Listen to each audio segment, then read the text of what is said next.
अस्सलाम वालेकुम viewers, welcome back to Usman Usman kitchen. आज मैं 5 किलो साग की रेसिपी आपके साथ शेयर कर रही हूँ। वीडियो को लाइक लाजमी कीजिएगा। 3 लीटर पानी ऐड करेंगे। पानी इसलिए ज़्यादा ऐड करेंगे क्योंकि साग अच्छी तरह से पक जाएगा और बाद में घोटा लगाने में आसानी होगी। 5 किलो सरसों का साग ऐड करेंगे। 2 किलो पालक, आधा किलो बाथू, ये एक जड़ी बूटी होती है, इससे साग बहुत ही टेस्टी बनता है। आधा किलो मेथी ऐड करेंगे। इन सब चीज़ों को काटने के बाद मैंने अच्छी तरह से वॉश कर लिया था। सब्ज़ मिर्चें 1.5 पाव, नमक 2 टेबलस्पून। देगचा भर गया है। जब ये पकना स्टार्ट हो जाएगा ये नीचे चला जाएगा। अब इसको 3 से 4 घंटे के लिए कवर कर देंगे। दरमियान में चेक करते रहिएगा। ये देखें पकना स्टार्ट हो गया है। दोबारा कवर कर देंगे।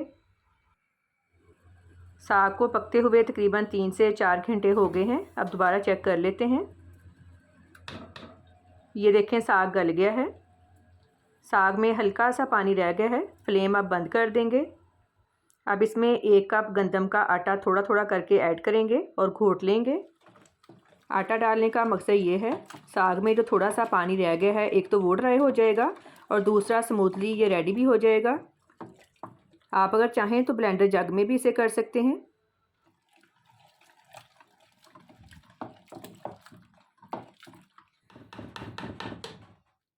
साग रेडी हो गया है। अब साग को लगाएंगे तड़का। मैं 1 किलो साग को तड़का लगाऊंगी। हस्बे ज़रूरत मक्खन ऐड करेंगे।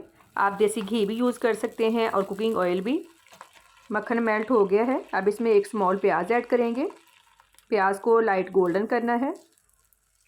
प्याज लाइट गोल्डन हो गया है। अब इसमें 1 प्याली सब्ज़ लहसुन डालकर 3 मिनट फ्राई करेंगे। इससे बहुत ही अच्छा टेस्ट आता है। 2 टेबलस्पून अदरक ऐड करेंगे।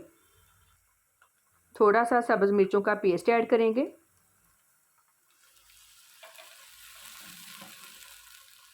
नमक, मिर्चें और नमक आप अपने टेस्ट के हिसाब से ऐड कर लें। थोड़ा सा पानी डालकर मसाले की अच्छी तरह से भुनाई करेंगे। मसाले की अच्छी तरह से भुनाई हो गई है। अब इसमें साग ऐड करेंगे। इधर साग को आपने अच्छी तरह से पकाना है। पानी बिल्कुल ड्राई होना चाहिए क्योंकि अगर पानी थोड़ा सा भी रह गया तो साग का टेस्ट ख़राब हो जाएगा। आखिर में फ्रेश धनिया ऐड करेंगे। 5 किलो साग की मुकम्मल रेसिपी मैंने आपके साथ शेयर की है। कमेंट सेक्शन में मुझे लाजमी बताइएगा कि आपको मेरी आज की रेसिपी कैसी लगी। दुआओं में याद रखिएगा। आपके कीमती वक्त का बहुत बहुत शुक्रिया। अल्लाह हाफिज़।